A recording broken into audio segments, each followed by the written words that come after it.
السلام عليكم ورحمة الله، ازيكم؟ فيديو النهاردة مختلف شوية. هنصنع فيه مع بعض دولاب للأطفال، بس مش أي أطفال، ده الأطفال حديث الولادة. ارتفاع الدولاب إجمالي هيكون 90 سنتي، والعرض بتاعه إجمالي هيكون 72 سنتي، والعمق بتاعه هيكون 40. هنبدأ بتجميع القاعدة وهنعمل لها وزرة بارتفاع 6 سنتي، وبناء عليه هنجمع الجوانب على القاعدة بالشكل اللي هنشوفه في الفيديو. نفس القاعدة دي عملناها قبل كده لوحدة الأدراج، وعملناها برضو لجزمات قبل كده. بنجمع الوزرة بالأمير طبعا، وبعد كده هنربطها بمسامير 5 سنتي. وزي ما اتفقنا احنا ربطناها بمسامير عشان كده كده دي هتكون القاعدة ومن جوه الدولاب، فمش هيبان منها المسامير.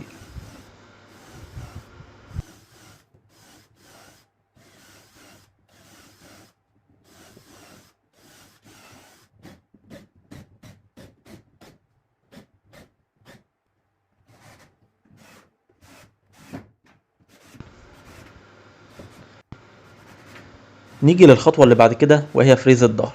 هنعمله بالراوتر، وهنحط في الراوتر بونطة 6 مللي عشان الظهر اللي هيركب هيكون ظهر 6 مللي واخد وشين. وهنعمل الفريز على بعد 2 سنتي، بس هنيجي عند الجناب مش هنعمل الفريز بطول الجنب، هنسيب مسافة 8 سنتي بتوع السطح، لان هيكون في سور في الدولاب من فوق عشان يتحط عليه مخدة او يتحط عليه اي حاجة تخص البيبي. هجيب السطح بتاع اليونت وهبدأ اجمع العلبة اللي هيخش فيها الدرج، وانا عملت لها سور بالشكل ده عشان لما نفتح الظرف الدرج نفسه يفتح بسهولة. انما لو عملنا الدرج من اوله لاخره من الداخل هنيجي نفتح الظرف هتزولنا، فبالتالي لازم نعمل حرم للدرج عشان يطلع مرتاح. مجرد 4 أو 5 سنتي من هنا أو 5 سنتي من الناحية التانية، براحتك اعمل اللي رايحك. بس ده كده هيكون المكان بتاع الدرج. هنقفله بفراشات طبعا عشان السطح ما ينفعش يبان فيه المسامير.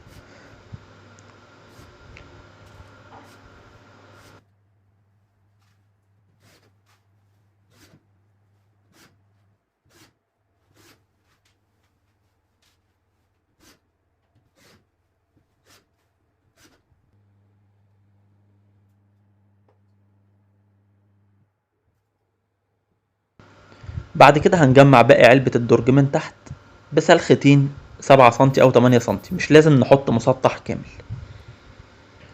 واحدة من قدام في الوش عشان تعمل لنا المراية بتاعة الدرج أو البرواز بتاع وش الدرج، واحدة من ورا عشان تمسك الشاسيه كويس. وهنربطهم بقى هنا بمسامير 5 سنتي، 5 سنتي 6 سنتي 4 سنتي، اللي يريحك أو المتوفر عندك اشتغل بيه. وزي ما اتفقنا ان احنا بنشتغل في الام دي اف بمسامير خطوة واسعة عشان الخطوة الواسعة بتعد كويس في الام دي اف، انما الخطوة العادية ممكن تفوت مننا.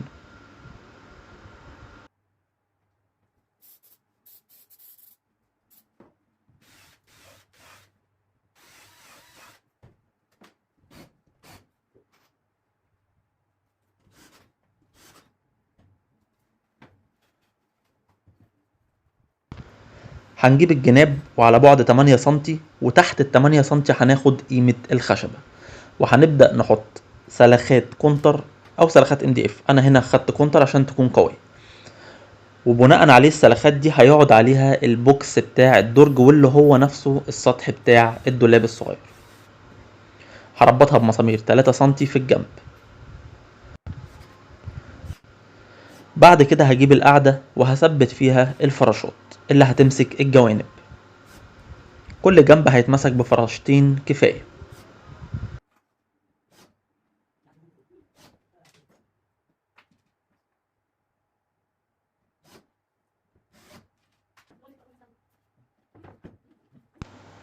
بعد كده هننيم الجنب على البنك ونحط عليه القاعدة، ونحاول نخليها متبعة كويس الفريز مع الفريز.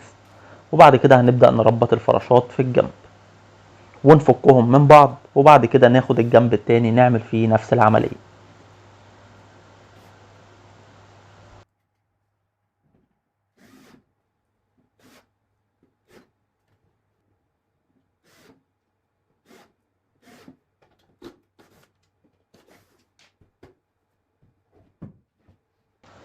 بعد كده هنركب الفراشات في السلخات اللي احنا عملناها اللي هيقعد عليها سطح اليونت. بعد كده هجمعهم تجميعة نهائية عشان نبدأ بقى نشوف شغلنا صح. هثبت الجناب، انا طبعا قسمت الفراشة نصين وبعد كده بجمعها بالطريقة بتاعتها واربط المسمار اللي في النص، وبعد كده هقلب اليونت واربطها من تحت في الوزرة. الجنب هيتربط في الوزرة ال7 سم اللي احنا كنا عاملينها تحت في اول الفيديو، هيتربط بمسامير 3 سم عشان تمسك معايا كويس. وبعد كده هسقط الظهر، وزي ما اتفقنا انا الظهر عملته 6 مللي، وهنجيب القعدة هتقعد بالشكل اللي انتوا شايفينه ده، وهمسكها بقمطة عشان ابدأ اربط الفراشات. وهنا بقى هشرح طبعا احنا هنثبت الجنب ده ازاي. ربنا بقى يكتب لنا التوفيق ان شاء الله ونقدر نثبته. يعني انا هحاول انقي اطول بنطة عندي، لان بص المنظر، يعني انا هشقلب التليفون كده معلش، ده المنظر. المفروض بقى ان انا كده جوه هنا اربط الفراشات دي بمسامير، بحيث ان هي لما اجي افك اليونت هفك المسمار اللي في النص بتاع الفراشة بس. ربطناها زي ما هي كده هتبقى زي الفل. وشكرا. في مشقبية كده صغيرة في المفك طبعا مكان اليد بتاعتها، فانا هشيلها عشان اعرف اربطها في الشنيور وما ترفش. المشقبية دي بتخلي البنطة ترف، فانا هشيلها كده بالصاروخ على طول.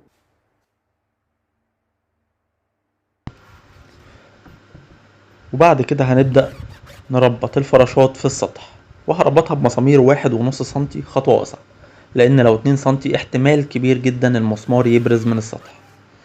هبدأ اركب بقى الفراشات في الجنب اللي هيكون قاسم الدولاب من النص، والجنب ده هيفصل الدولاب نصين، نص هيتعمل فيه علاقة صغيرة يتعلق عليها الرشاقات بتاعة الهدوم بتاعته، والنص التاني هيكون أرفف صغيرة. هنبدأ نوزن القائم اللي في النص أو الفاصل اللي في النص بناء على الرفوف وعرضها، وبعد كده هنثبته في القاعدة وفي السلختين اللي احنا عاملينه، ونتأكد من قائمية الجنب. ده زي ما احنا اتفقنا هو دولاب للبيبي بس يعني ايه حاجة على قده كده. الجزء ده فوق تمام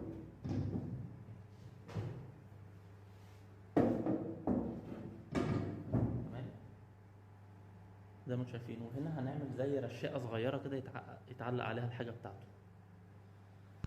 الخطوة اللي بعد كده هنبدأ نجمع الظرف، والظرف هنا انا هعملها برواز وهيكون فيه ازاز في النص، وعرض الفريم نفسه هيكون حوالي 6 سنتي ومعمول فيه فريز عشان يسقط فيه الازاز.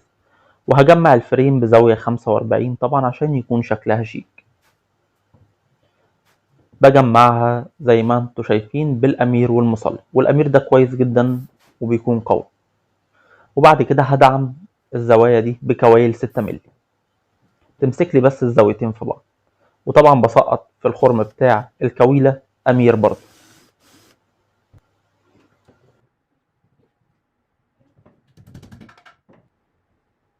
بعد كده هنبدأ نركب المفصلات، وانا هنا استخدمت مفصلات ركبة كاملة عشان كده الضرفة هتكون جوه برواز الدولاب، وبنخرم المفصلة طبعا على بعد 23 مللي.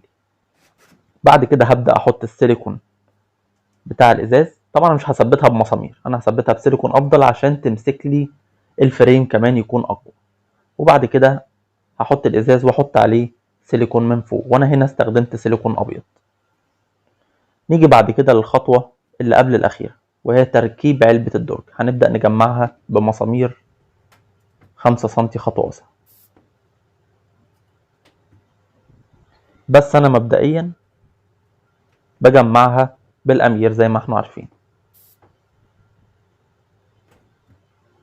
ولازم نتأكد من قائمية الزاوية بتاعت كل حاجة بنعملها. طبعا بنخرم للمسمار ببنطة 3 مللي،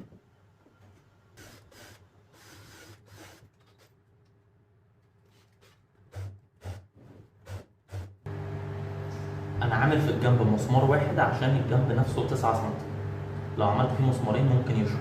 لا انا هعمل مسمار واحد، لان انا لما هركب القاعده بتاعت الدرج هربطها بمسامير، فهتمسك معايا الشاسيه كويس.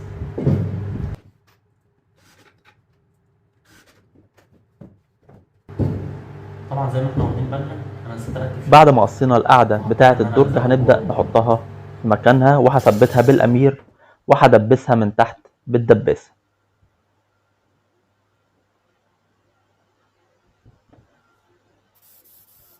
وانا هنا استخدمت الدباسه اليدويه عادي، انت لو ما عندكش الدباسه دي ممكن بشاكوش ومسمار شيش تبدا تدق القاعده في تحت.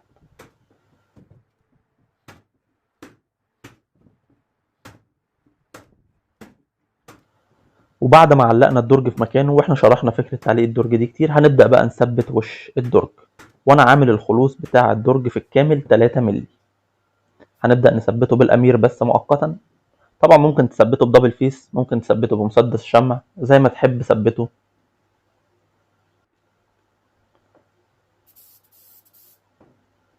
وبعد ما نتاكد كويس ان هو مسك، هنبدا نربطه من الداخل بمسامير 3 سم. وبعد كده هبدا اعلق الفلانشات اللي هتشيل الماسوره الحديد بتاعه الرشاقه. والرفوف انا نسيت اصورها معلش، انا علقتها على تكايات قرف. هنخرم في الظرف مكان المقابض، ونخرم له ببنطة 4 مللي. وانا هنا استخدمت مقبض زرار كده على شكل كورة، شكله جميل جدا هيليق بره، لان معظم الاكسسوارات بتاعة الدولاب فضي، المفصلات فضي، الماسورة فضي، فبالمرة المقبض يكون باللون الفضي. بعد كده هنركب السلخة الأخيرة بارتفاع 8 سم على السطح بتاع اليونت، وبنثبتها في السطح فقط وملناش دعوة بالجوانب. وبكده نكون وصلنا لنهاية الفيديو بتاع النهاردة. أتمنى تكونوا استفدتم، وإن شاء الله الفيديو يكون عجبكم، ونتقابل إن شاء الله في الفيديوهات الجاية على خير. سلام.